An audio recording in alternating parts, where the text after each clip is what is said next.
So, hello and welcome.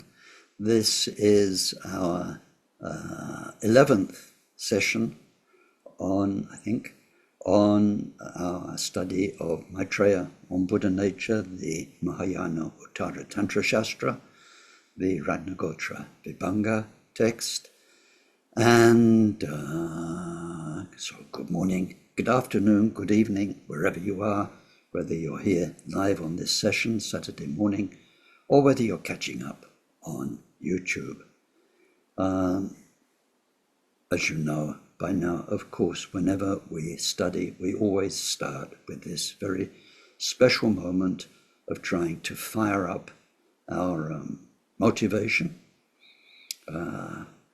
Although old steam trains are not very environmentally friendly, I don't know if you know about steam trains, but you have to get the boiler going a long time before you can actually go puff, puff, puff and pull the train away. It needs to warm up the water until you've got steam.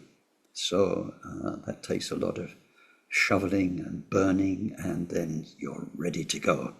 So we need the steam of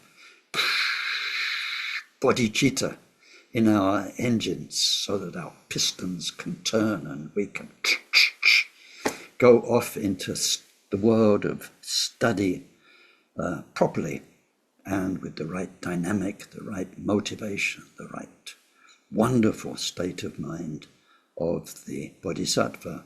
So although we encompass that in prayer, we're not prayer like a parrot where you just say it, has barely any power.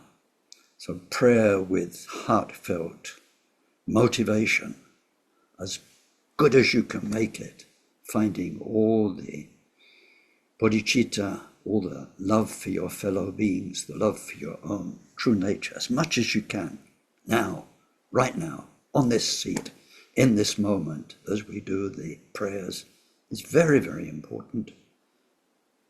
And then we try and keep that freshness, that clarity, perspective on our life alive as we listen to the teachings.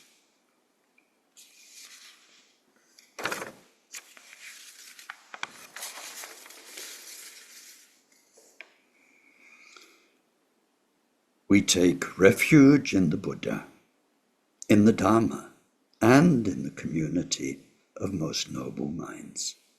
From this moment on until we reach the very heart of enlightenment.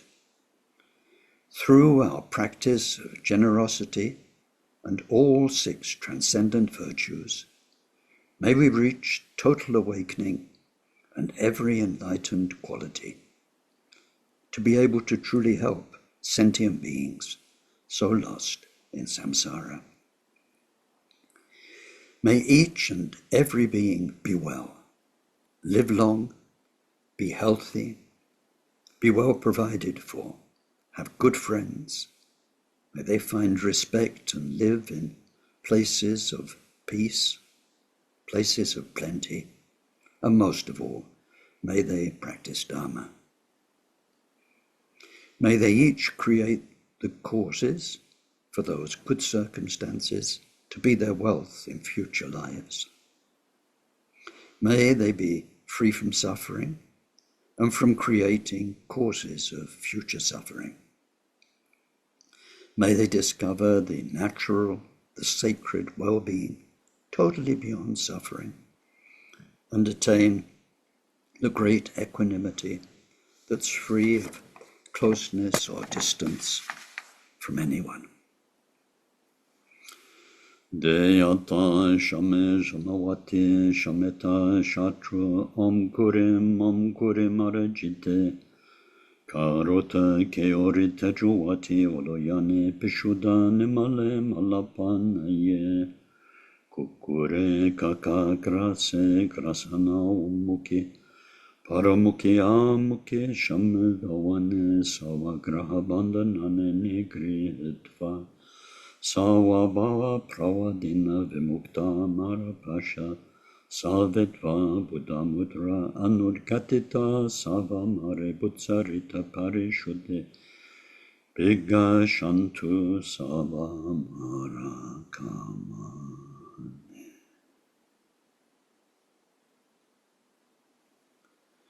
Glorious Guru, source of all blessing, ever present above our head on lotus and moon seat, through your immense kindness, ever sustain us, that the accomplishments of body, speech and mind flow from you, and we are one.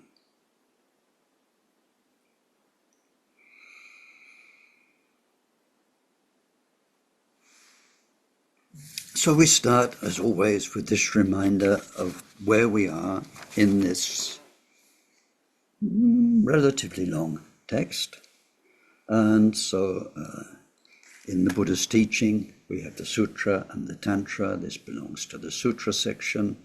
And in the sutra section in general, there are the sutras themselves and the shastras. This is a shastra coming from the third turning of the Wheel of Dharma. The text itself is in three main parts: the good beginning, which is the title and the homage, the good end, which will be the dedication, and the main body of the text that we're in. The main body of the text is in 7 chapters called 7 Vajra abodes. They fall into 2 groups. The first 3, Buddha, Dharma, Sangha, are taught as the result to be achieved, and the last 4 of the 7 chapters, Buddha nature, enlightenment, enlightened qualities, enlightened activity, are the cause for achieving that result. So we're in the second main section about the cause for becoming Buddha, Dharma and Sangha.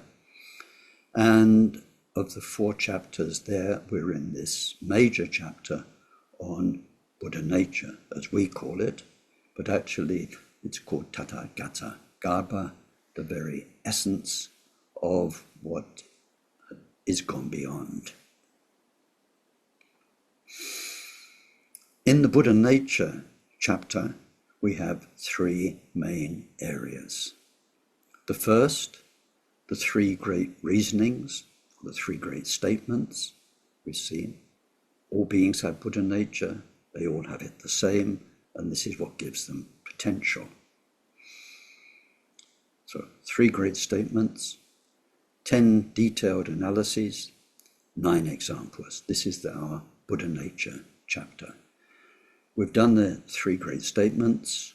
We are in the 10 detailed analyses. The first of those shows what Buddha nature is as, or what it is. It's called its essence, or its essential characteristic. And we've seen this is purity. And all the time, my teachers encourage me, I encourage you, not just to look at the ideas, but to really think about what does this mean. And so purity is an interesting thing. And we'll be coming to why it's interesting today. But what is purity? I mean, if we think about it, right? If I'm encouraging you to think about it, if my teachers encourage us to think about it, then you hear the word purity, yeah, pure. But then if you think about it, what is purity? You need to think about pure things. What does it mean they're not impure?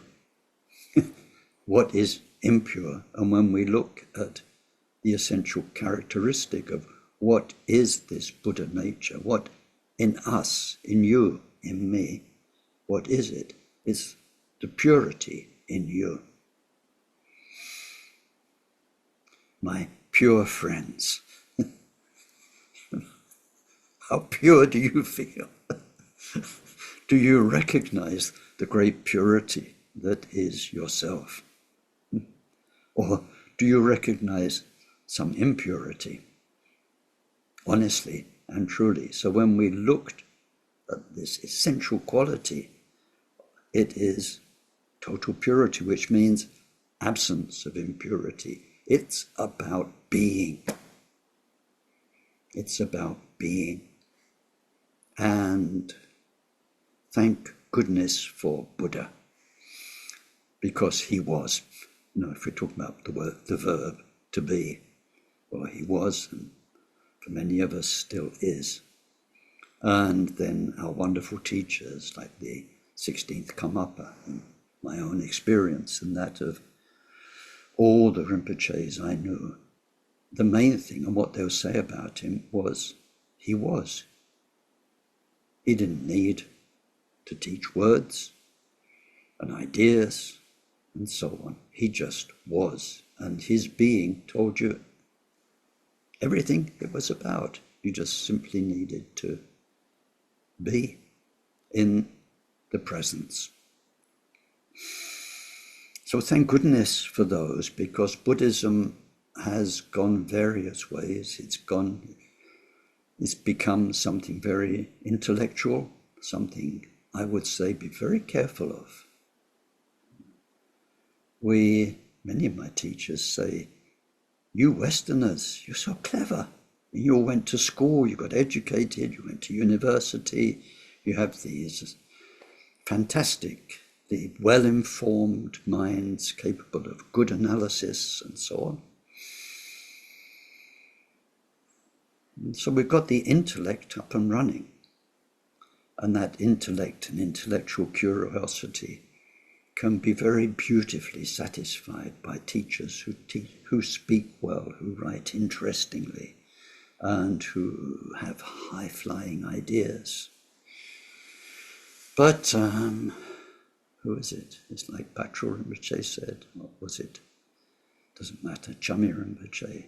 He said, how many fantastic scholars on their deathbed leave this world without realization. It's about being. We really need to get that. Not what you know, not what you believe, not all the fascinating ideas you can reel off. Whether you know that gurus drink bourbon or not, or what it means not to be a Buddhist, and all of these kind of ideas that are around. How much have you changed? What is change about? It's about purity, getting rid of the impurity. So when we look to that first point, we see the levels of impurity. Got rid of karma. I carry karma, you carry karma, quite a lot of it. This body is your karma, and the life that you're in, and the people. Gone. The cause of that karma: anger, lust, jealousy, ignorance, pride, gone. Impurity, gone. The cause of what we call the klesha, those mind poisons, an innate feeling of personal self, persona, gone. And the reason for that innate feeling of persona, ego, duality, dualistic belief, gone. And then the dualistic perception that's behind dualistic belief, gone. So this first point of the 10, very important, purity. And then in the second point, how'd you get it? How'd you get there? By removing the 4 main blockages that have kept us impure life after life, even though we met Dharma. And we saw those 4 blockages in the 4, characterized in 4 types of beings. So you'll remember them: involvement with the 6 realms, with the senses, and then belief in a self, and then fear of samsara, and lack of compassion, we saw that in past lives, and then more importantly, in this life, in you, in me, these four things are standing in the way of our achievement of natural purity. So in the second point, we saw what's called the cause for this essential character being brought forth. And then in the third point, we see it as a result, if we've done the work, taking away those four blockages in ourselves, then how does it manifest as a result? And we were, I think, contemplating that as far as we got, more or less, last time. And so now we move to an example about how we will achieve that result of purity. And it's a fourfold example of the birth, the birth and the growth of a child. So this child is your bodhicitta. Bodhicitta, giving rise to it in the first place, nurturing it until it's fully up and running and it's your default nature, and then bodhicitta goes through to its absolute perfection, and your Buddha is compared to the development of a being. And so here we're in verse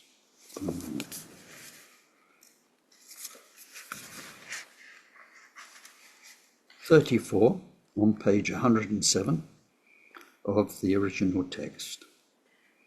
So it says, those whose seed is aspiration for the supreme jnana, whose mother is pranja, originator of Buddha qualities, for whom meditative stability is a comfortable womb, and compassion a nanny. These are born as Buddha's offspring. So, in our prayers, in our practice, if you're doing Mundro, we say, today I'm born in the family of Buddhas. Today I become a child of the Buddhas. So this is what we are looking at. How do we overcome those four obstacles? We have four remedies. So with those, the first obstacle, those who are involved in the six realms, the problem there is a hostility towards Mahayana Dharma. That's how it was mainly phrased. We are attached to, or our mind is engrossed, I think is the word in English. Our mind is engrossed in being in samsara. We are engrossed in our jealousy, and our battle is based on jealousy. We are engrossed in our pride, where we are attached to what we have, who we are, what we look like, our status, our intellect, our cleverness, our qualities, the Deva realm. We are very much involved with making our desires come true, or trying to, which is the characteristic of humans. Humans, summed up, and it's something the first Kalu Rinpoche used to teach a lot. He said they want a lot, which makes them very busy trying to get everything they want. So desire and busyness are human characteristics. If you didn't need so much or want so much, then you wouldn't need to strive so much to get it and maintain it. Well, there's the human realm, and then there's the animal realm, which is the being involved with the basics of life, stuffing food in your face, making a nice nest, a place to live, nesting, feeding, mating. These are the characteristics of the animal realm. We can see it in this northern hemisphere where I am. Spring's coming on. It's very busy out there. Nesting, mating, and feeding. Some of the birds are coming back because the insects are coming back.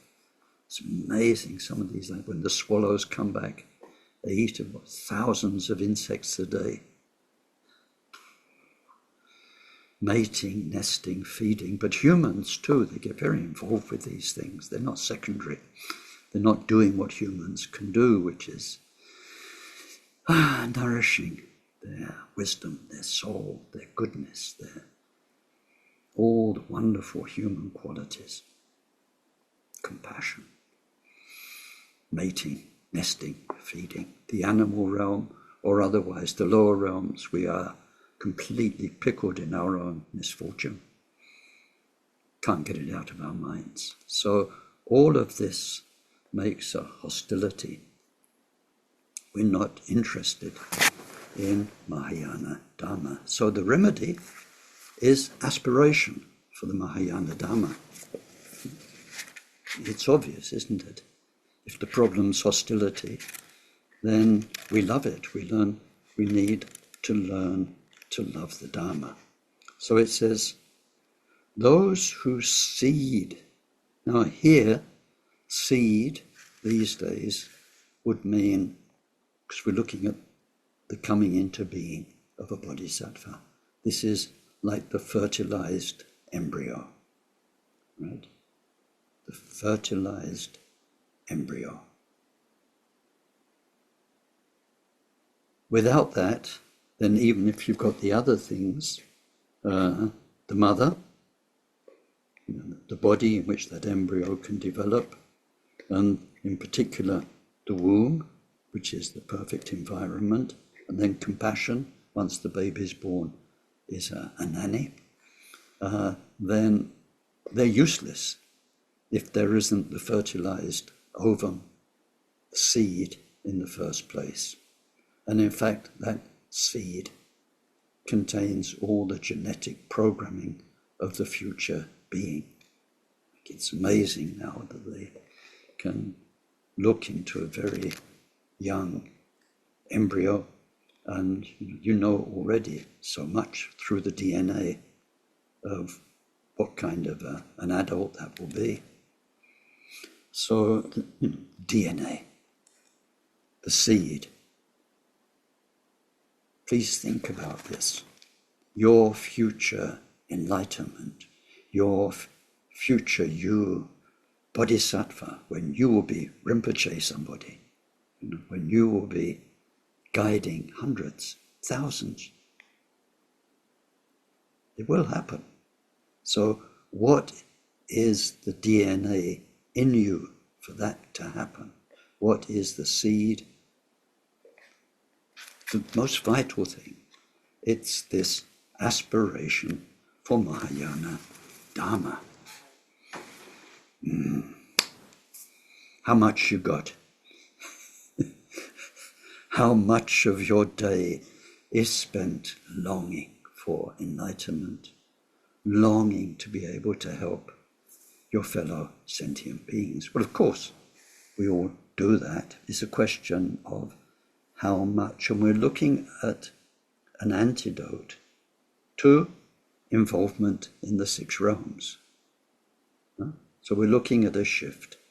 Less 6 realms, more aspiration. And this is where we didn't make it in past lives. The 6 realms caught us up. We got involved in all those things that people do through pride, jealousy, desire, and ignorance, and through all of that. So this aspiration for Mahayana Dharma is really the thing to work on. It's why when we take the Bodhisattva vow, at least 6 times in the day we stop, we make our Bodhisattva promise, so that we never get too carried away. We never let a 4-hour period of the day go by without we stop and remind ourselves where we're going, why we're going there, of our amazing potential. So that's like the seed. That's like the fertilized ovum. So, I mean, these days they do a lot with, what do they call it? Because it's always back to front in French.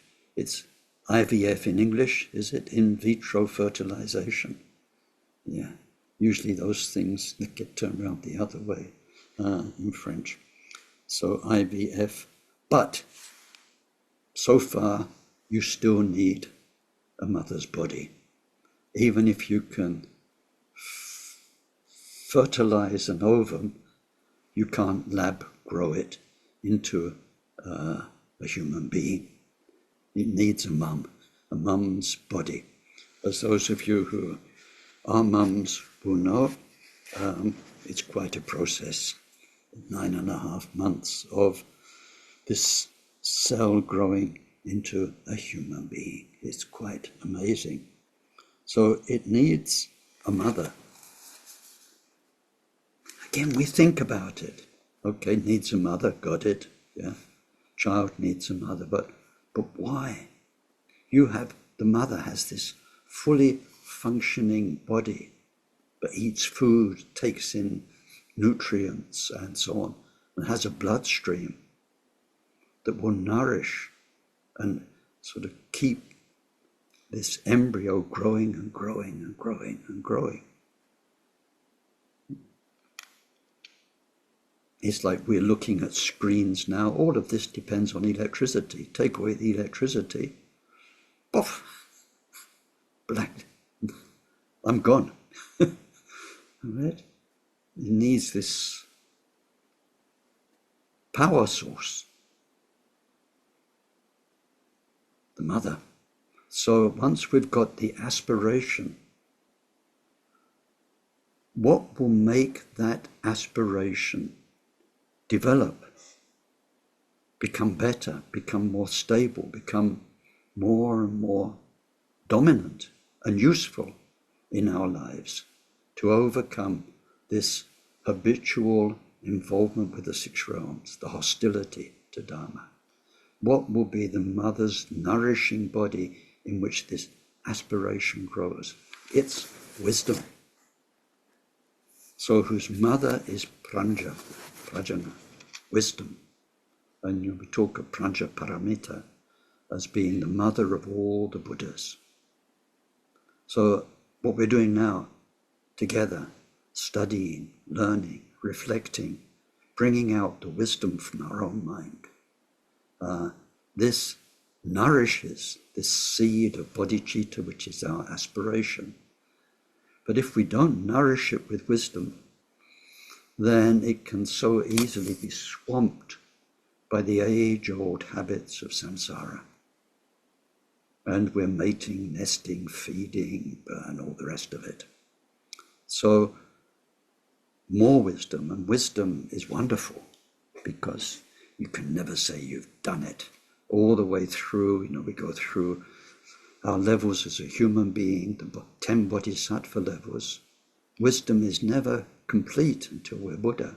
There's always more. If you think you've got it, for sure you're wrong.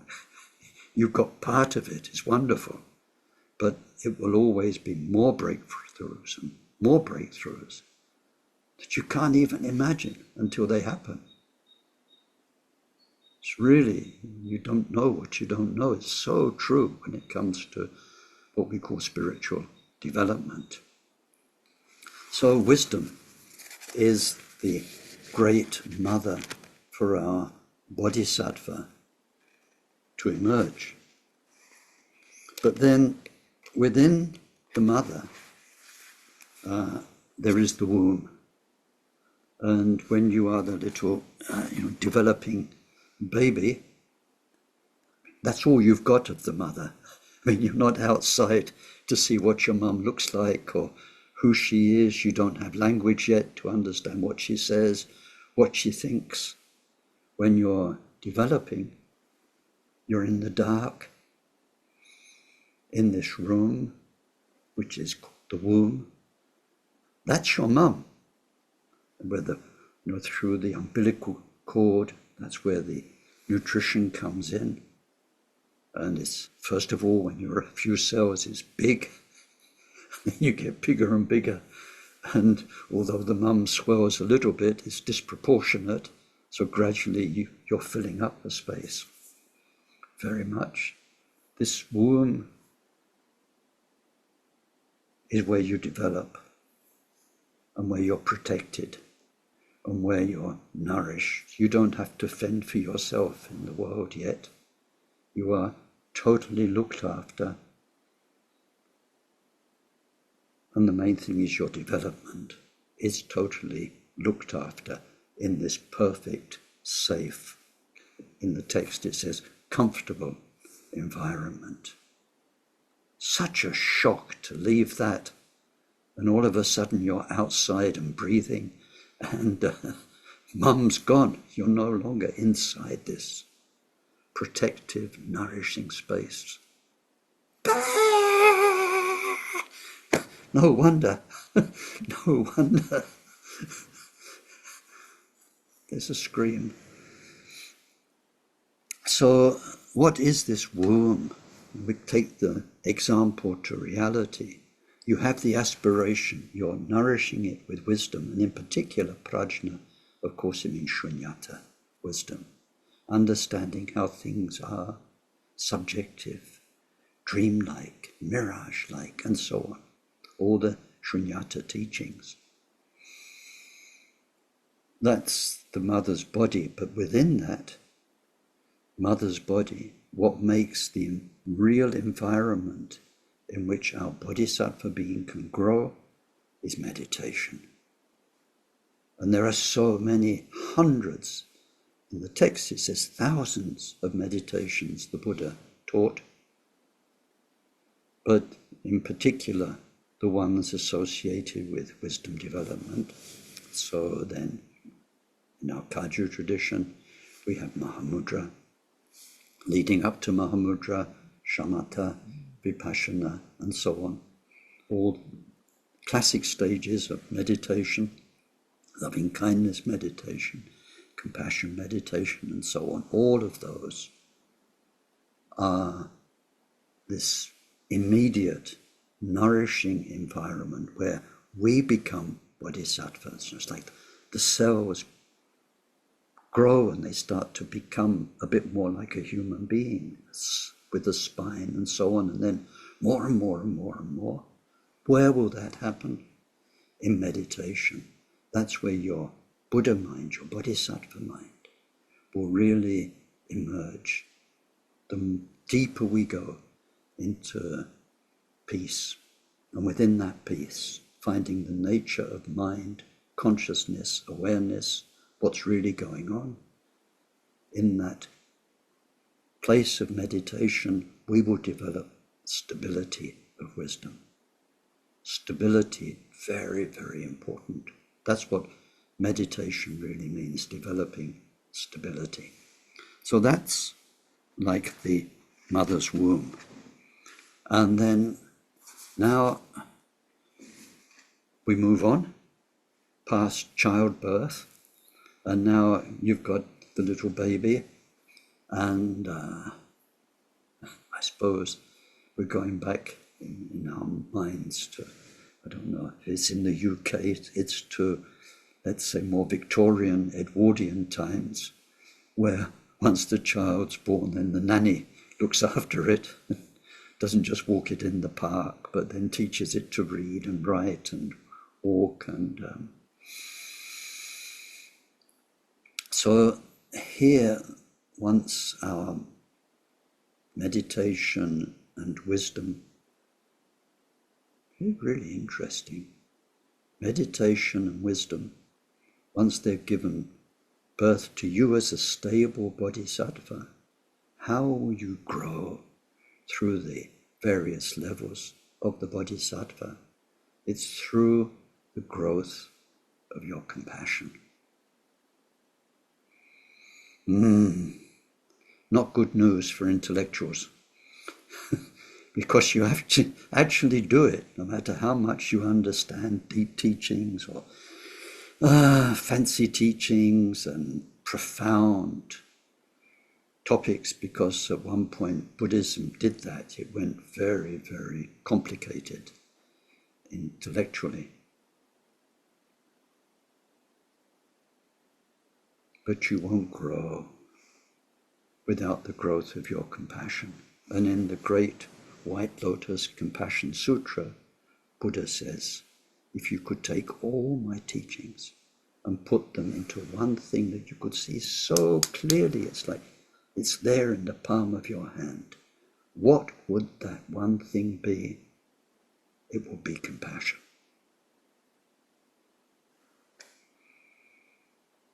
Compassion's not blah blah. It's here. It's real. It's how kind you are to yourself and other people. How your 6 paramitas are developing through your loving, compassionate engagement with life. It's the only way. It's the only way we learn right conduct, because we are conducting ourselves. Right conduct, if you're alone in retreat, is easy. Right conduct when you're out there with people, that's where we learn it. That's where we learn it. And forbearance, and diligence, and meditation. That's easy sitting on a cushion. How to keep that serenity, that clarity, that inner blessing that you found on your cushion when you're out there in life and helping people. So, compassion in action, the 6 paramitas, are like the nanny that educates the child and enables the child to become an adult. So this is a beautiful 4-part analogy that we need to think about and then apply it to ourselves and see, what kind of a nanny have we got or hired, and what kind of a womb are we making in our meditation practice to nurture our inner bodhisattva, and so on. It's a theory out there about people and about Dharma, but the main thing is applying it to our own case, so that in this life we overcome the obstacles which have held us back in past lives. So we've got that. Now we see here in this verse 34 these 4 things: aspiration for Dharma, remedy for hostility. Wisdom is the remedy for belief in a self, which was our second obstacle. Prajna, paramita, is about no self of individuals, no self of phenomena. We have meditative stability is the womb. This meditative stability is the remedy for the fear of samsara, which was characteristic of the Shravakas, or the Shravaka part of our own mentality, where we disappear into meditation because we're afraid of samsara. We can't face it. And then the remedy for the lack of compassion is compassion. That was characteristic of the Pratyeka Buddha within us, where we can be peaceful and wise, but we're not engaged in helping others yet.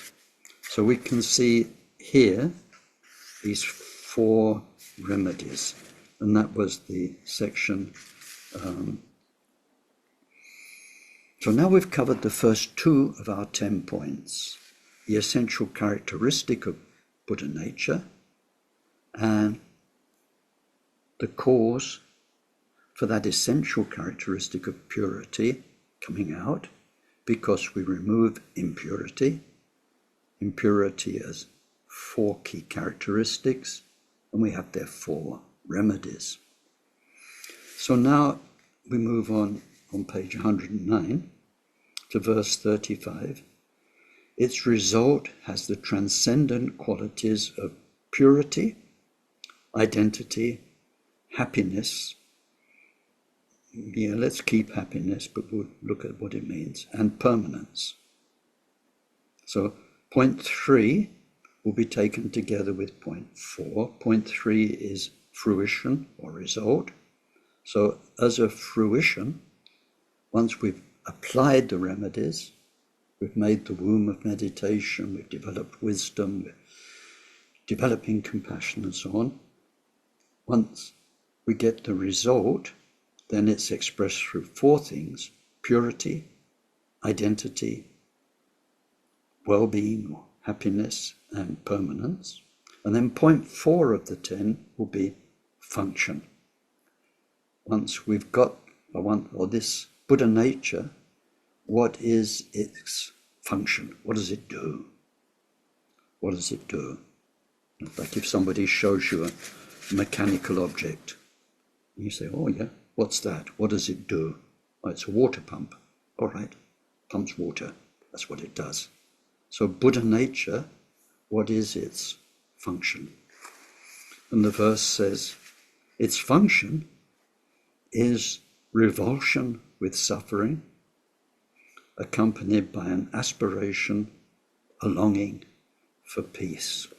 It's this innate force in us which gives us distaste and eventually revulsion with samsara. See, at the beginning, we quite like samsara. We're very, at home there. It's like comfortable clothes and it's comfortable shoes and comfortable place where we're really quite settled in. And so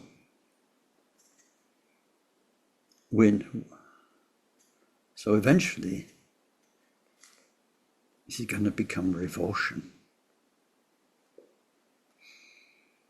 So much to think about. Do you want to be revolted? Do you want to be revolting against samsara? I mean, let's all become revolting in that sense. And the revolution. But, so it makes you sick. In the very famous Kaju prayer, short prayer to Vajradhana, where it says the very feet and legs of meditation, moves it forward, just like your legs move you forward, get you out of one place to the next place, is revulsion with samsara.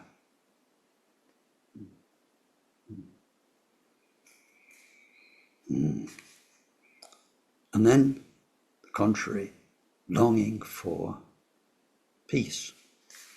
So this is what we'll be exploring next. These 2 points, the fruition with the 4 characteristics, and then the function, revulsion with samsara, longing for peace.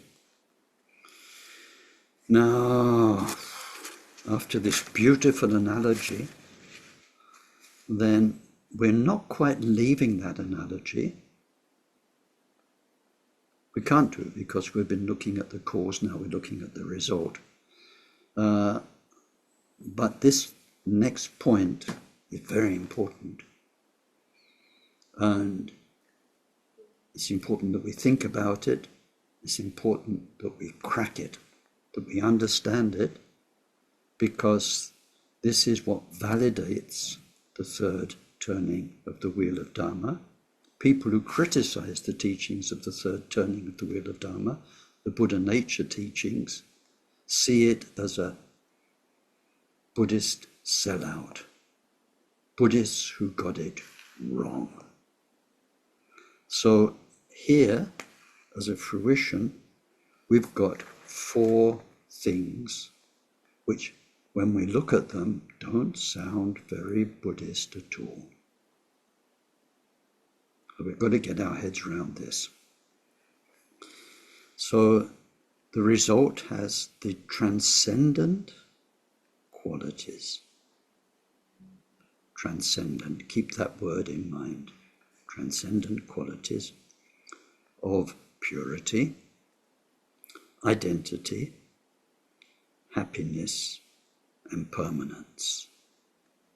So in the first and the second turning of the wheel of Dharma, what did Buddha teach? What did Buddhists learn? What do Buddhists all over the world believe in? Impurity.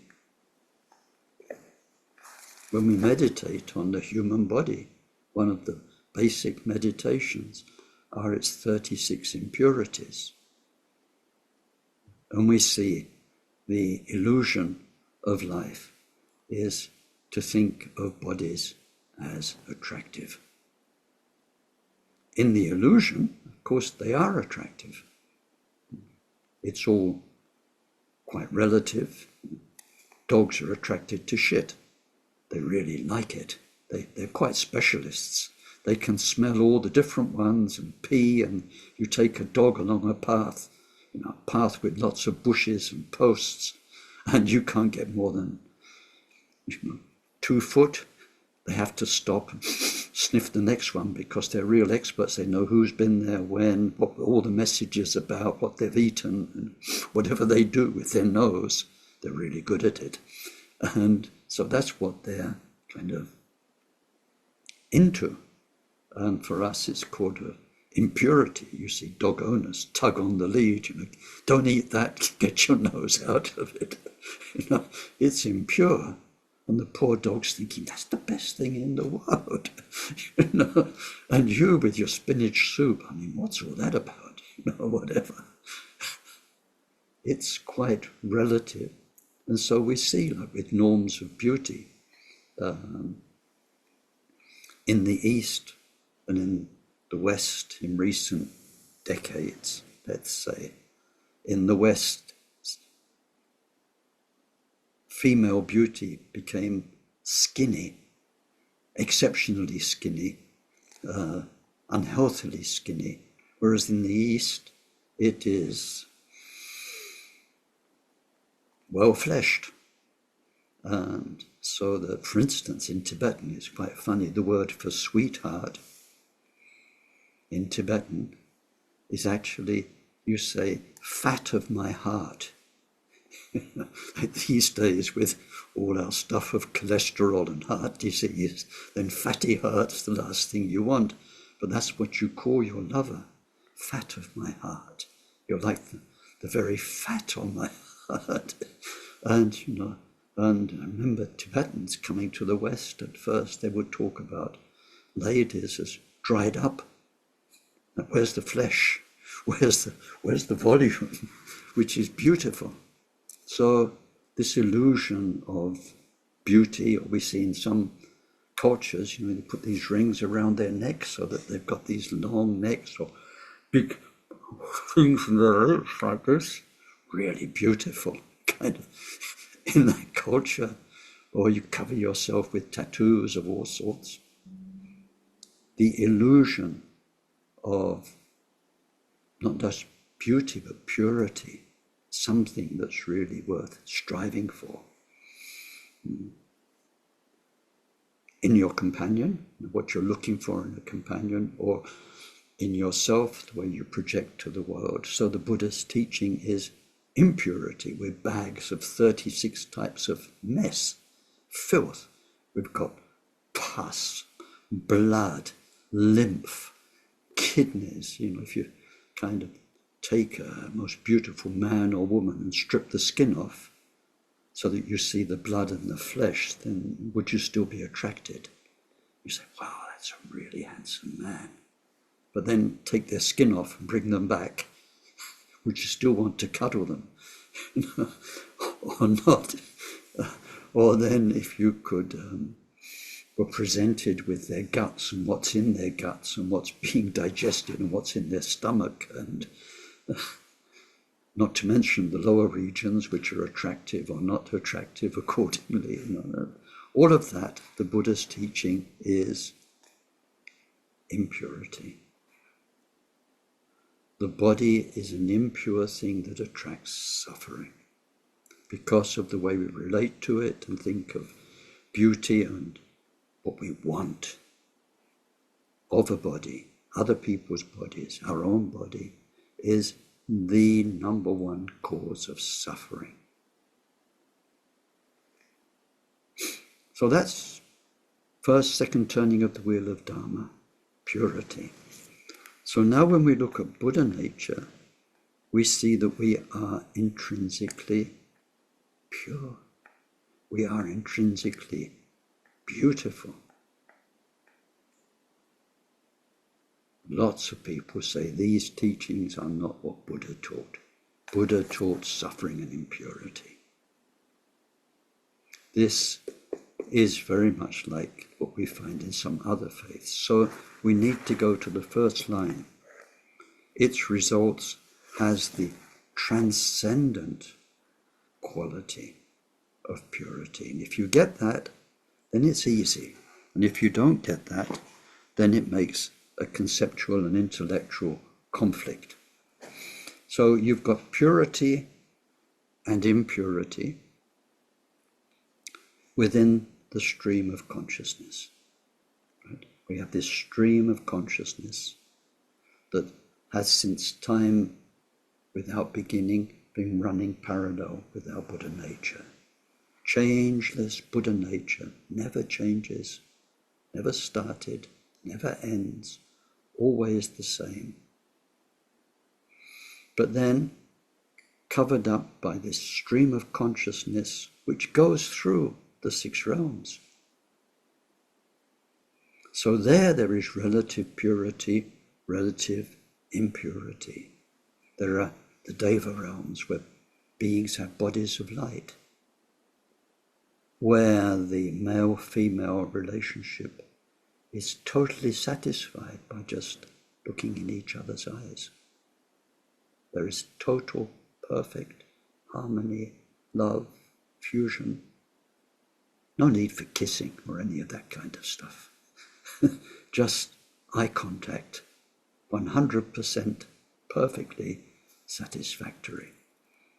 So there's relative purity, and then we go down into lower levels, and then you get bodies, flesh and blood bodies, and then all the sorts of stuff that people can get into to find satisfaction from those bodies. And that can become very evil and very dark and so on. So we have relative purity and impurity in the physical realm, but all within the stream of consciousness, which has its ups and its downs. So relative purity and impurity in the changing world, where what is more pure and more beautiful is desirable, and what is less pure and less and more ugly is undesirable. So in the relative stream of consciousness, we are chasing after what is better, what is purer, what is more attractive, more beautiful. Beyond all of that, we're looking at when the stream of consciousness is gone. That was the meaning of purity. Karma's gone, the cause of karma, klesha's gone, ego belief is gone, duality is gone. In that changeless space, there is natural purity, and always has been. Now, this is what we're looking at.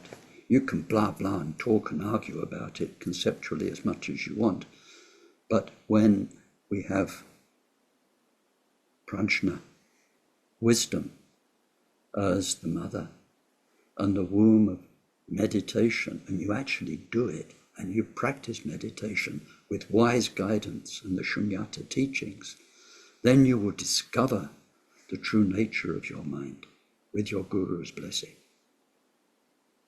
And you will find that this changeless state of mind's purity totally transcends the up, the down, the pure, the impure, that's characteristic of the stream of consciousness We don't go there today, but if you do explore it, then the stream of consciousness is about what our five senses are experiencing. So this is a purity which is nothing to do with the five senses. It's not something you see which is pure, or less pure, or more pure. It's not about something you hear which is more pure, less pure, or feel. This fifth sense, feeling, we don't know usually very much about. It needs a lot of exploration, a lot of discovery. It's about your body, your hormones, the chemicals that are going around, the feel good, feel bad, beside the hot, the cold and everything. It's not about that. That's all stream of consciousness. The five consciousnesses. A mental consciousness, ideas, thoughts, happy thoughts. It's nothing to do with any of those. They are gone. In this natural purity, the changeless state, it's natural purity. Everything compared to that is so tiny. It's so impermanent. It's so meaningless. And we put so much effort into getting it. So that you will only realize in the womb of meditation and with the guidance of wisdom and through your bodhicitta aspiration. So we're looking at purity, number one. And then, even more controversial, this is your true identity. This is the true you. This is your true self. What did Buddha teach? No self. No self. First turning, second turning, it's taking apart the whole mechanism of idea of a self. But unlike the idea of a self, or a soul, or of Atman, which is another word for soul, this is not a personal self. It's not cosmic Ken, or the soul, the changeless soul of Ken. It's not personal. It is, and this is beautiful in English. I love it, as a man of words. This is the identical identity we all share. The identical identity.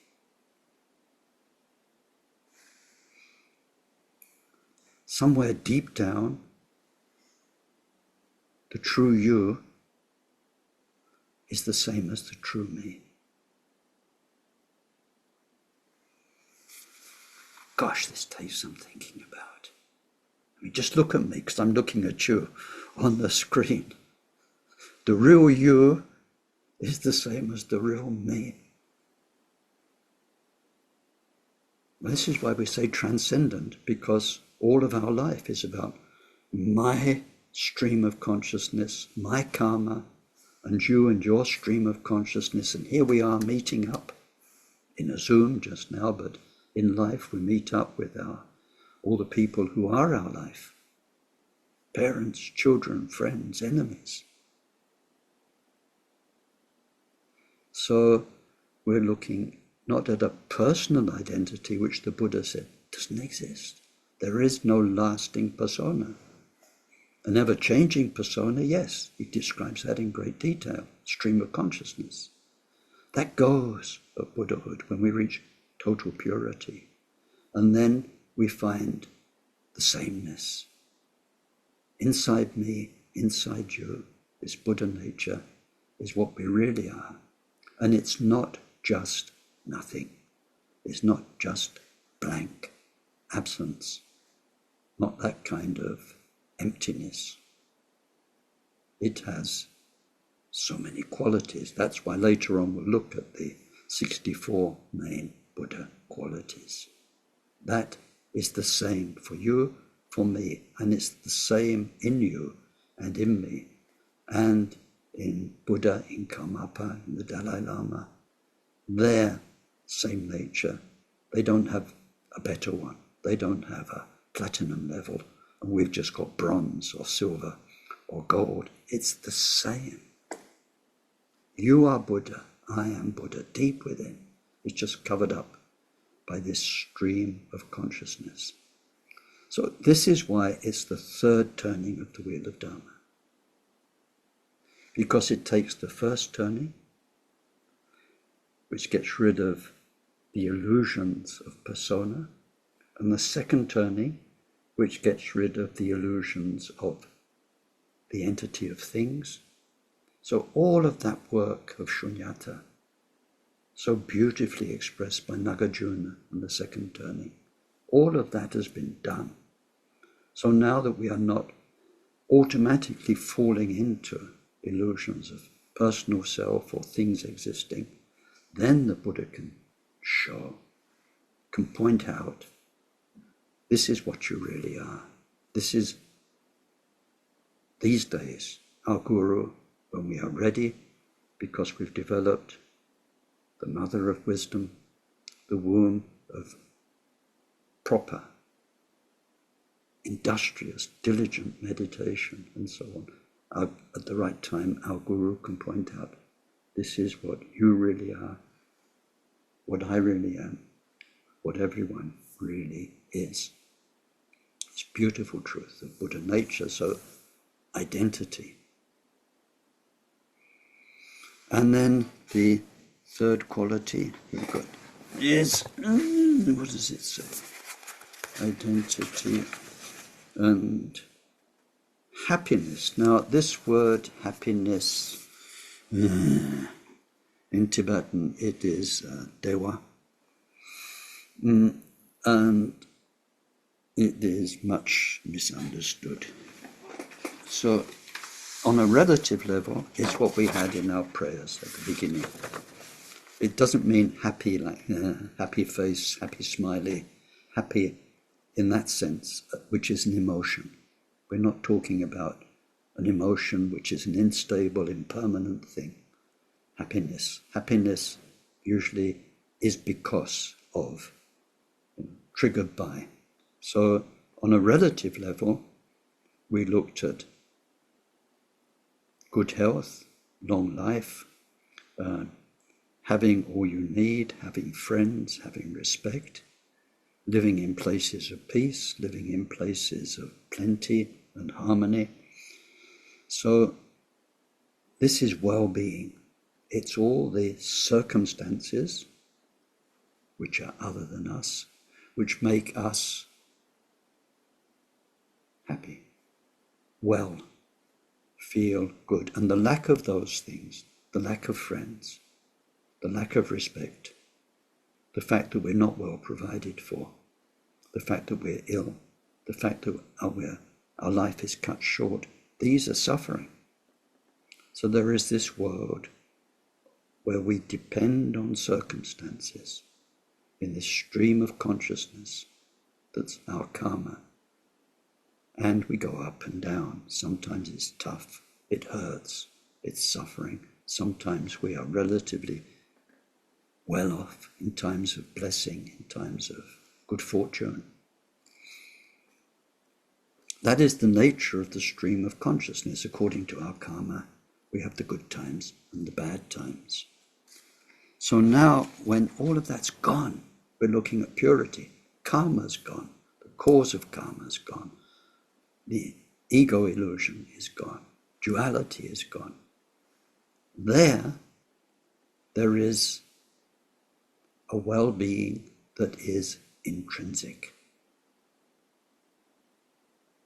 not depending on health, long life, friends, what you have, and all the rest, that list of things.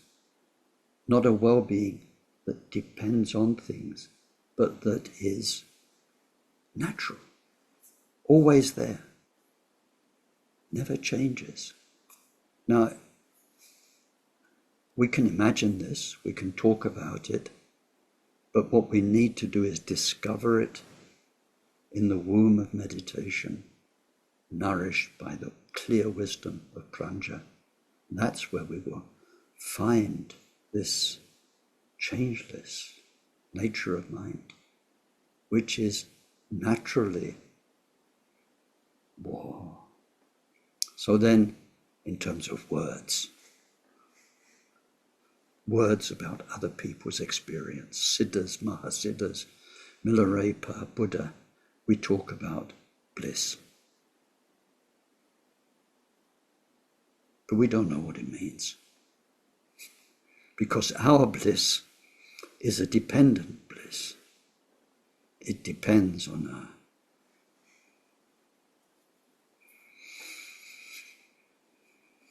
beautiful cake.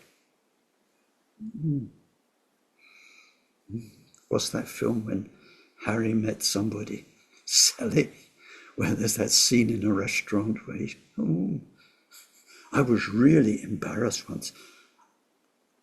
I was in a scene like that. It wasn't a movie. I was with a guy who was pretty spaced out. We were in an Italian restaurant and he was having a tiramisu. And I don't know, I don't think he was stoned. I think he was just naturally high. But we're in there and he started going, oh! But it was so loud, people started looking. It was a very good tiramisu, but anyway, like he was making noises and people were looking at us. And it was just like in that film. So, when you read the word bliss, then to make that come to life in your mind, you have to refer it to your own experience. What bliss have I known? What's the most blissful thing that happened to me? And that is our inner definition. We hear the word bliss and it triggers those memories. This is nothing like that. Nothing like any of what happens in the stream of consciousness, because in our stream of consciousness it happens through the five senses.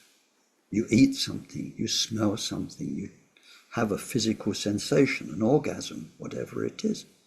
It's the five senses which change, which depend on causes and conditions and circumstances. And what blissed you out today, you can eat the same cake tomorrow and it won't have the same effect.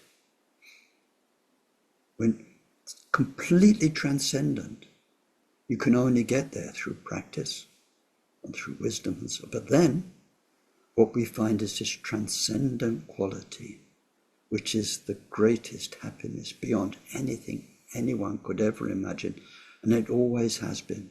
And it's totally natural. And it's self-generated from within itself. It doesn't need anything to make it happen. It is. So this is why, thank goodness for Buddha, thank goodness for the 16th Karmapa in my life, because they embodied this. 16th Karmapa's laughter was the most amazing music I ever heard. You're in the same building, you heard him laugh. You just burst apart.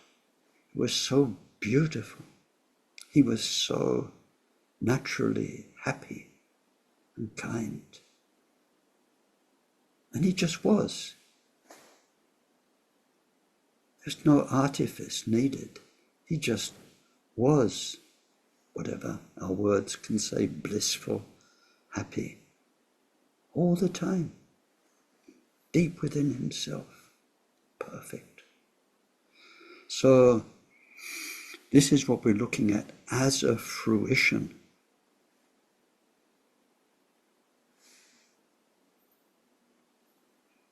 Point three of point three. So we've got one more to go. We've got, so far, this is purity, this is true identity, this is true happiness, and number 4, let's quote it, permanence. What does Buddha teach? First, second turning of the wheel of Dharma. Impermanence, nothing lasts, nothing is permanent. Can you see how outrageous this third turning of the wheel of Dharma is in terms of words? It is a teaching of purity, of true self, of lasting happiness, and now of something which is forever. And if you've gone through Prajnaparamita teachings and you've seen the refutations of Nagarjuna against all the other religious schools of the time and their ideas of God or permanence and so on, this is just a stunning teaching, but we have to get it right, which is why, as I said before, it's the third turning. It needs the wisdom and the experience, the training of the first two turnings to get rid of all the projections we might bring to Buddha's words about identity and purity. Get rid of those, and then experientially it makes sense, because that's what it is. It has always been like that. It will never change. It is the ultimate isness. And there's some beautiful, incredibly simple expressions in Sanskrit. It's called the as it is, but the words, in Tibetan it becomes yene yopa. Yene yopa means it's beyond permanent. It's just always has been like this. It's how it naturally is. So in terms of a fruition, where you're going as a bodhisattva, it is to the ultimate happiness, the ultimate identity, the ultimate purity that will be forever. Nothing can take it away once you break through out of the stream of consciousness and into that forever nature of Buddha mind. So here we're in Mahayana Buddhism. We're not looking at Vajrayana Buddhism and the role of the Guru in bringing us to that state. We're in Mahayana theory in this text. But of course, we can't help but know that in Vajrayana, it is through the kindness, the blessing of the Guru, that we get to actually experience this for real. You get to experience this for real through the transmission that takes place in the relationship with the Guru. And so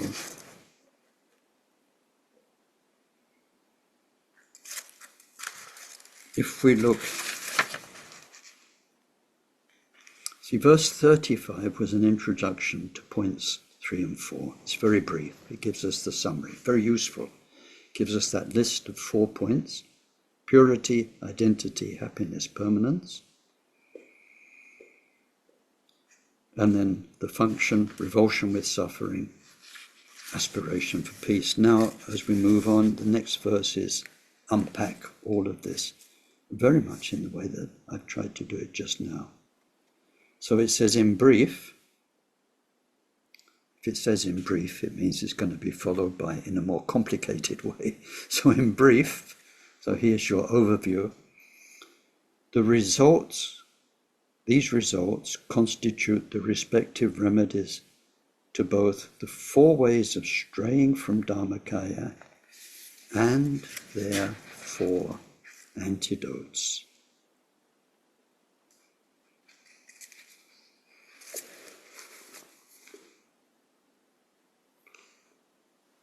Four problems in our stream of consciousness: hostility to Mahayana Dharma, belief in the self, and so on. 4 problems in our stream of consciousness, which need 4 antidotes in our stream of consciousness that we saw in the previous verses. So aspiration from Mahayana Dharma and so on. The outcome of our work in the stream of consciousness with the remedies will liberate our stream of consciousness, and then when the stream of consciousness is gone, then we get those 4 permanent, lasting fruitions. We are pure, true self, true happiness, true lastingness. So this takes us back to something we've had a few times in this course. Well, not really, but anyway, let's try. 2 sticks analogy. Right? Samsara, 4 obstacles. They've kept us back, lifetime after lifetime, 4 obstacles. And you can wave that stick as much as you want, and it's still there.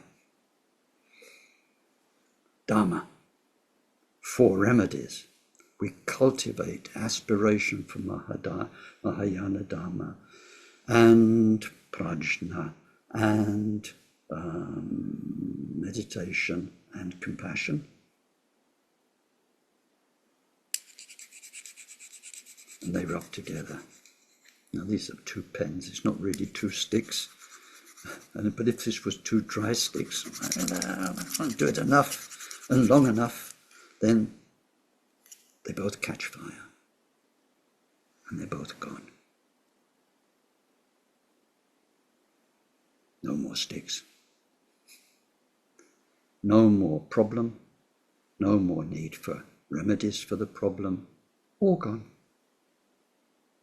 So the result is the transcendent, when we've gone beyond. That's what Buddha means. That's what the says gate gate paragate parasamgate bodhisattva.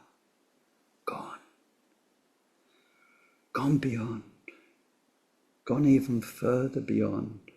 Totally gone by enlightenment. So when we look at actually that gate paragate parasamgate bodhisattva, we're looking at the 5 stages of the path. Beginning to go beyond samsara, gone beyond the illusions of self, gone beyond through the first 7 bodhisattva levels, gone beyond through the last 3 bodhisattva levels, totally Buddha. Swaha means just as it is.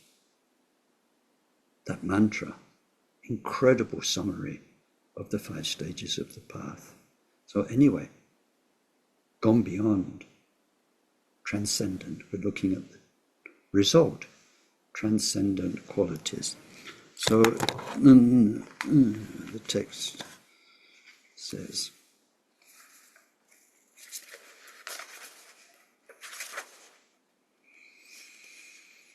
in brief, these results, the fruition, constitute the remedies to both the 4 ways of straying from Dharmakaya and their 4 antidotes. So you only need the antidote as long as you are poisoned. After that, not only do you not need it, but what we find in our 4 antidotes, one of them was the womb of meditation. When you train in meditation, so much of meditation work is remedies, antidotes, they're remedies. And so you're all meditators, you know this, and if you've studied meditation, the meditation paramita in more detail, you'll know that it's quite extensive, all the different things we're remedying and how. So then when you train in meditation, you come to a point where you have to stop applying remedies. Because they've done their work, and you're so used to applying remedies that becomes, how can you say, your meditation habit. And that meditation habit is actually getting in the way of being totally relaxed in Buddha mind. So we have to learn at one point to stop the remedying. And there is this brilliant example of constipation. And the remedy for constipation is a laxative. And so if you are constipated, then nothing else works, then you need a laxative. And great, this will unblock your constipation. But then if it's a very tasty chocolate laxative, you don't want to carry on eating the laxative, because then you'll get a new problem, which is diarrhea all the time. So you need just enough remedy to deal with the problem. This gets incredibly subtle when you are actually a meditator, when you're training in Mahamudra. You have reshaped your whole mind, your whole emotional reactivity, your whole thinking process. You've been working with it with so many skillful meditations, and you bring in those meditations, you become really kind of good at it. It's the new you, is the meditator with all the kit. But then those habits, which were your friends, like the tasty chocolate laxative, could become your enemy. And they will do. So we have to learn to totally relax in the pure nature of mind. In Vajrayana, it's in our Guru's blessing, the lineage's blessing, and so on, however it works. And we have to stop this busy habit of remedying. So it's just, well, this is a whole big story, but it's to try and help bring to life this verse. It says, the result, this natural, permanent purity, happiness, identity, is the result to the problems, is the remedy to the problems and the remedy to the remedies to the problem. That's what this verse is saying. It's the remedy to the problem, and it's the remedy to the remedies for the problem. Put it in another way, your Dharma methods are remedial methods, and at one point they've got to go. We had this in the teachings at the end of the first section on the refuges, about the Dharma is not a lasting refuge because its very nature is disposable. If you remember that. It takes us from step to step. Khenpo Sultim used to say it's like the steps of a ladder. You need to go from this step to the next step to the next step. But once you get on the roof, you don't need the ladder anymore. And that motion, going up the steps, where you need to stop. Once you get on the roof, there's no point moving your legs like that. It's finished. You're there. It's a new reality. Or not so much getting onto the roof, getting out of a hole, right? You've been stuck down a hole, you drop down a well, somebody gives you a ladder, you need the ladder to get out. Once you're out, you're out. Well is gone, well reality is gone, ladder reality is gone. So this, in brief, this summary verse is telling us this. This is the remedy to the problem and to the remedies. And then now, after saying in brief, then we get on page 111. It doesn't have a verse number because it's part of the same verse. This is true identity because all the complications of self and no self have been absolutely quelled, gotten rid of. So first the problem, we believe in me, self. So then Buddha comes along and says, there isn't really one. Try looking, there's no real Ken. Go on, have a look. Have a look in there. Where is your Ken? Is it your body? Is it your mind, your thoughts, your feelings? Go on, have a look. No self, no self. So then we get used to that every time I'm thinking, Ken. And then I hear through mindfulness, Buddha's teaching, no Ken. All right, look into it. No, it's true. There's no Ken. Then I'm thinking, yeah, well, I. What did you just say? I? What I? Who? Where? What? Who said that? Who's thinking that? Who's thinking there isn't an I? What I is thinking there isn't a me? And we hear the Buddha's words. So we need that as a remedy. But if afterwards we're going around all the time saying, I don't exist, I don't exist, I don't exist, it's weird. We only need the remedy while there's a problem.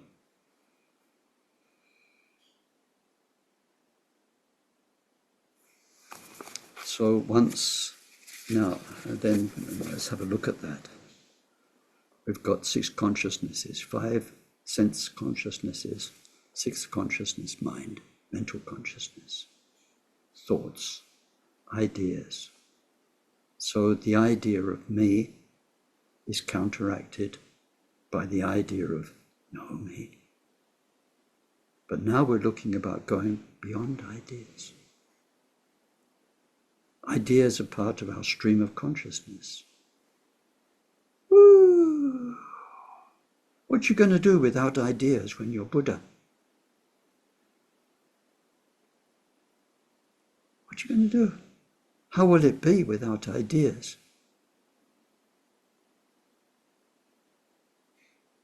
This is part of understanding no self. No more you thinking about all this stuff, talking to yourself all the time, defining ideas gone.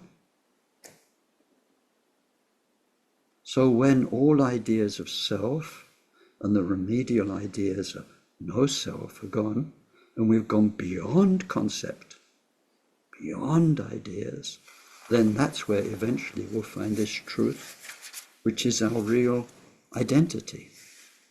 And we'll explore this a lot in the verses that we've got to come, so that it becomes more vivid.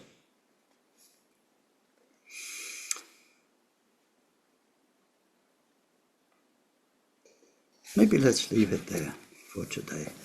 We've covered a lot, and in particular, today, what did we look at? This fourfold, very practical analogy of how you, the Bodhisattva, will develop like a new being developing through the seed, the aspiration for bodhicitta, and through wisdom, which is like the mother's body, through meditation, which is like the womb, and through compassion, which is like the nanny. This is very, very useful, important gift from these teachings. And then the other thing we covered today, equally, totally characteristic of this third turning of the wheel of Dharma, is that this is true purity, true self, true happiness, and true permanence. May whatever virtue was created by our session contribute to the state of omniscience being attained by the main enemy, our mind's defilements, being completely defeated. Through that, may each and every sentient being become freed from the ocean of samsara, troubled by the waves of rebirth, aging, sickness, and death. May this precious bodhicitta arise in those in whom it's not arisen. In those in whom it has arisen, may its development know no setbacks, may it increase ever more and more. Through this virtue, may I quickly achieve Mahamudra and establish every single sentient being in that same accomplishment. I'll be back in just Okay, it is now your turn, and welcome any feedback or questions or contributions. Hi, Ken. Hello. Greetings from snowy Finland. Yes. I have a question about this. First, I want to say that thanks a lot for this knowledge about the Heart Sutra, and this was something amazing knowledge what you teach today. And second, I would like to ask about uh, this about importance of this meditation and study in a bodhisattva way.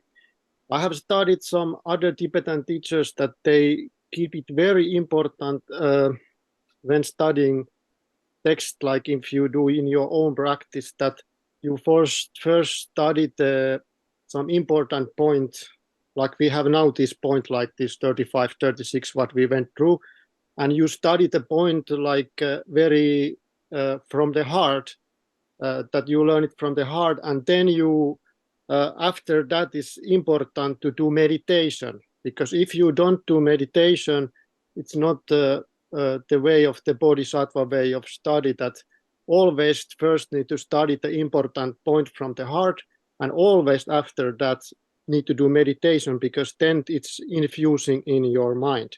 Otherwise, it's not the deep way of the study of the bodhisattva. And this is my question, that when, because I think many like me have this still in this Maitreya, this what you teach, this there is some lectures what need to be looked after, because not have possibility to be in this all. So would you advise to study that way, this way, that first study something what feels like okay, not too much, and then this bodhisattva way that you do the meditation, or without the meditation? And the second part, the question is, because I have already think this to ask from like few times, you have this other important book what I respect, but I'm just getting to learn it, this Kampopap's Ornament of Precious Liberation. So would you advise to study, me and others also, this way, that book, uh, because you don't have yet the lecture of that, and it would be beautiful if you would do that like this.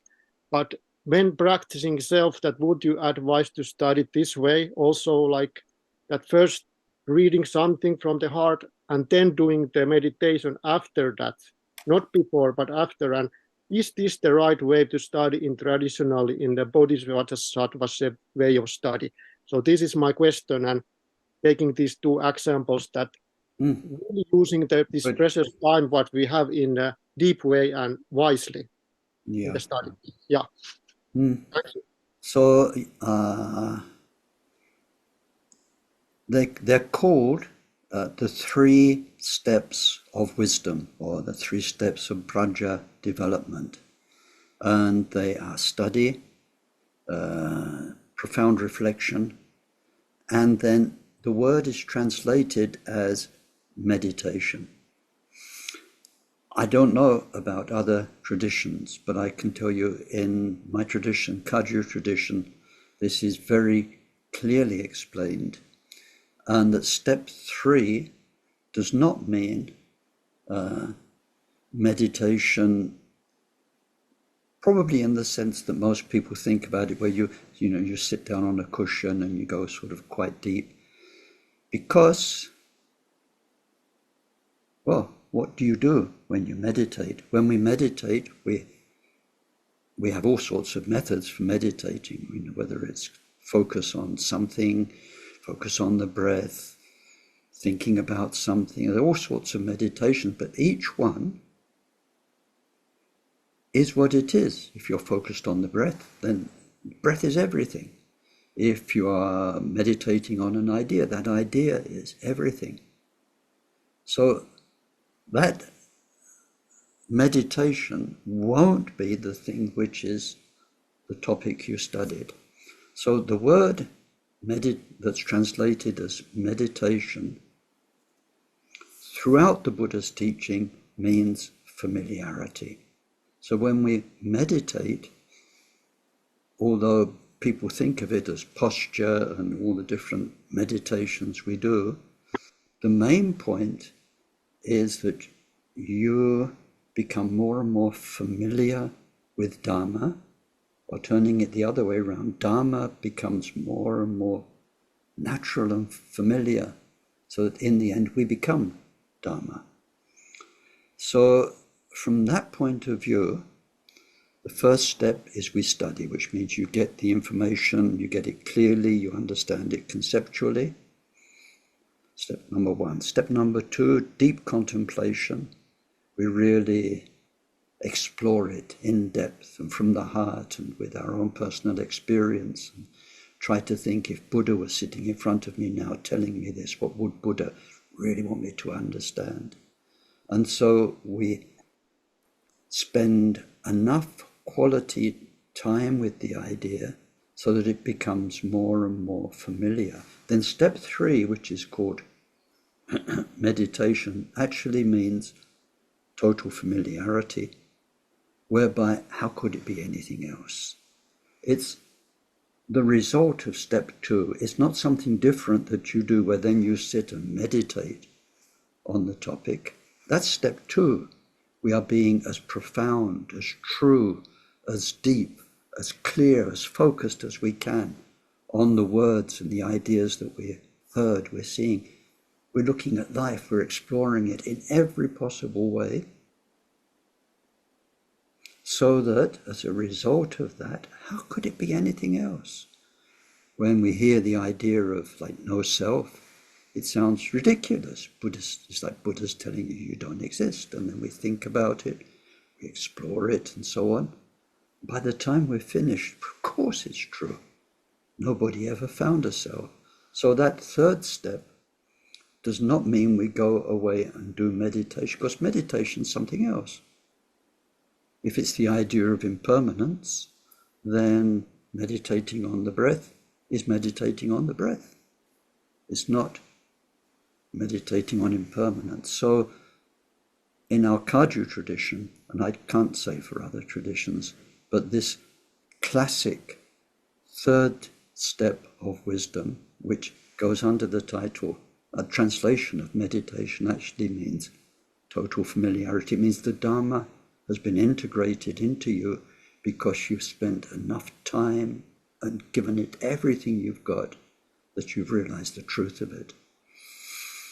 Then in terms of texts, I think each tradition has its own, how can you say, house texts.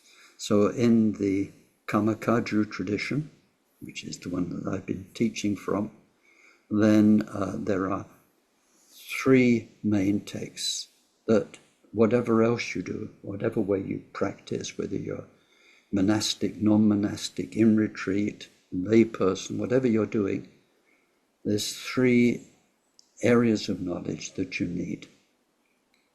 One is a general Dharma background. So we do that through Gampopa's text, Ornament of Precious Liberation. That is a general overview of the main points, all the main points of the Buddha's teaching. We need a comprehensive, we need to know enough of the Buddha's teaching that we've got the main points. That's one text. And then the other text is this Buddha nature teaching, because that is the fundamental basis for Mahamudra meditation or Dzogchen meditation. In tantric teachings, it's called highest yoga tantra. Without the understanding of Buddha nature, then we can get the practice of tantra very wrong, and we become like non-Buddhists in our relationship with what we call the deity in practice.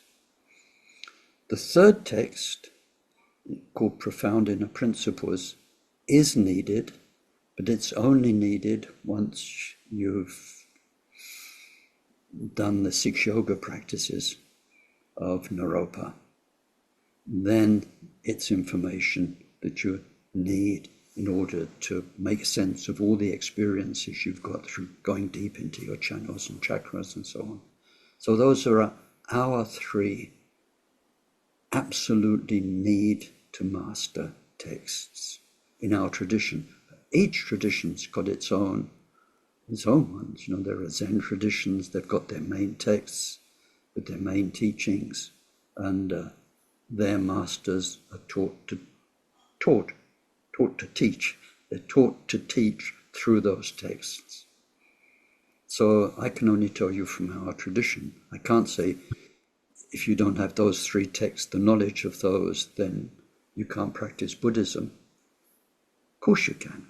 Each tradition's got its own way of bringing the teachings to life. But in the Karmakaju school, these are our three. I hope that helps, Mika. Thank you. It's the second text is the Buddha nature text, is this Maitreya text. What Yeah, we are the doing. one we're doing now, yes. Yeah. And you said before that this Maitreya text is good to learn in three ways. I think it was second or third lecture you said that first it's important to learn with the teacher like we are doing now. And second, if I remember correctly, it was with self, that knowing what is being learned, that you learn from the heart.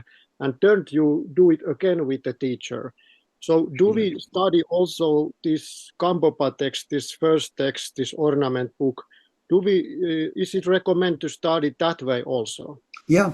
I mean, what it really means is when the first time we study, it's new. So we have to get our head around the new ideas. We have to, just take it in. Then the second step is once we've done that, we need to think about it. And almost inevitably, through thinking about it and applying it to our own experience, questions will come up. And so the third step is there you need to go back to good teachers, not necessarily the same teacher, but anyone who's qualified to sort out your own things you couldn't quite get, or where you found that didn't seem quite right, or you found that conflicted with other Buddhist things. It's a very kind of natural process. It doesn't need to be that formal. And what you'll find, like if you study Gampopa, some things you won't have a problem with. Other areas, you might have questions or doubts. So it's not like you have to go back and go through the whole text beginning to end, verse by verse. It means going back in the third step to sort out what is unresolved.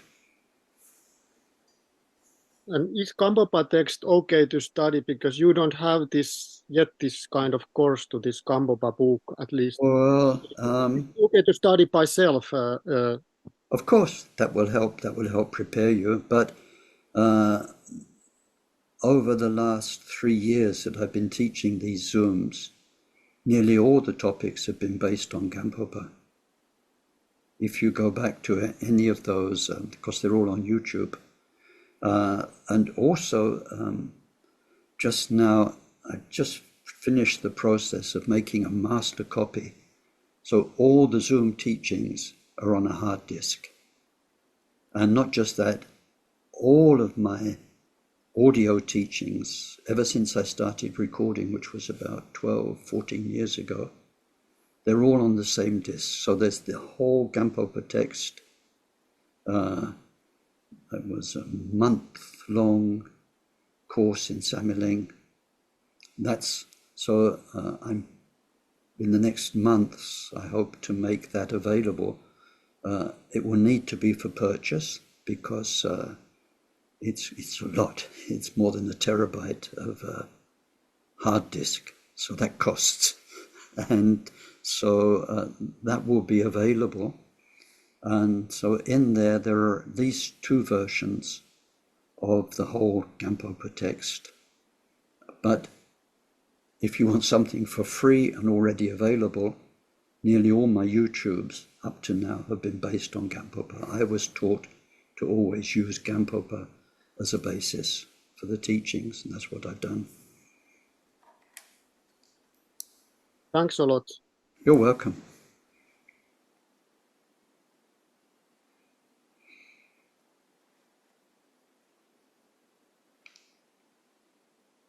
I don't think I have enough time left in this life to listen to 13 years of your teachings, but I'll give it a try. Well, no, it's there if you want it. I'm impermanent. I'm going to die. I'm going to go. And so I just thought the least I could do was to gather together all of my recorded material to leave it for anybody who wants it free of charge, except for the costs of getting it all done. But it's my archive. No, it's a great thing that you're doing. Yeah. Yeah. And it's amazing these days. You get these solid state drives. They're so tiny and light, and also, I mean, there are many bonuses on it. For instance, I've squirreled together so many different Dharma texts from here, from there, legally, illegally, and there are hundreds of Dharma texts there too that I've used, and I think they should be freely available for people, sutras and tantras and so on. Thank you, Ken. I was wondering about if you were going to do a backup, and that's superb news. That's really good. Thank you. Yeah, I mean, what I'd like once, because it's ongoing, like these teachings now, it stopped at the end of last year. And so it will be added to, but I'd like to have copies, and then I'm putting one copy in Africa, one in Europe, and so on. And what I'd have is guardians of master copies who can then reproduce it if people want it, but also can make copies for Dharma centers if they ever want to refer to it. Thank you. Mm-hmm. And I have a question. Hi, Yale. Yeah. Listening to that bit when you said, and I knew it, but that's concerning the Dharmakaya. All Buddhas are the same. All Buddhas are the same. There's no distinctions. So from the Dharmakaya comes the Nirmanakaya. Of course, from Buddhakaya, but now in the Nirmanakaya, when we see our gurus, the Buddha gurus, I call them, they are very distinct from each other. The characteristics, the personality, and the way everything.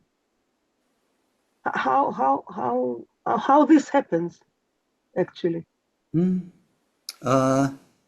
Well, I think probably the best example is a mirror. How come that when you look in the same mirror that I look into, you see something different? So the Buddha mind is the same. It is total purity.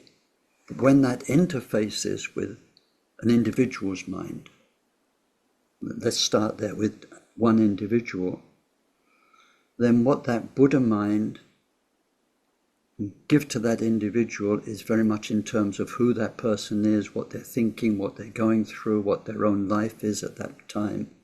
It's just like when we look in the mirror, we see the reflection of our current face. As a mirror. You can also go and get an X-ray, in which case you can see your bones, or you can get an MRI scan and see other things. They're all, but I can go to the MRI scan, you can go to the same MRI scan. It's the same thing. It's doing the same thing. It's sending waves through your body and scanning you. But what you'll come away with and what I'll come away with will be what helps you and what's a reflection of who you are. So that's with an individual. But then we don't just have individuals, we have groups, we have families of people. So this is wonderful that we get this variety of lamas. Some of them attract this kind of person. They can speak to them, they can communicate. Another sort of person doesn't gel with that person, but with a different teacher they do. So they're different on the surface, but what should happen, if they are authentic Dharma teachers, is that when, let's use today's example, when you are learning the womb of meditation, when you're receiving their teachings on no self and shunyata and emptiness and so on, as you grow, then more and more you'll find the same inside all of them. So that what I found in like Gyaltsab Rinpoche is so different from Taisitupa in terms of personality. And Kagyu Lamas are different. But when you meditate with them, when you take meditation training, inside they are all exactly the same Vajradhara, essence, quintessence. They're no different. When you sit with them in deep meditation, they are the same. You just can't tell one from the other. It's almost like a hallucination. You can be with Gyaltsab Rinpoche and you can't tell if it's him, if it's 16th Karmapa, or if it's Taisitupa. Inside they're the same, but on the level of, that's what Nirmanakaya is all about. Interfacing with beings still plunged into the six realms in a way that connects with them. It's beautiful that we have, Zen, we have Theravada, we have Thich Nhat Hanh, we have Kajupas, we have tea ceremony, all of these. It's wonderful. Connects. Yeah, understood. Thank you. Thank you. So when we come to it later on in this text, it comes back again in quite some detail to the example of space, how space is the same everywhere, but it embraces all the different elements.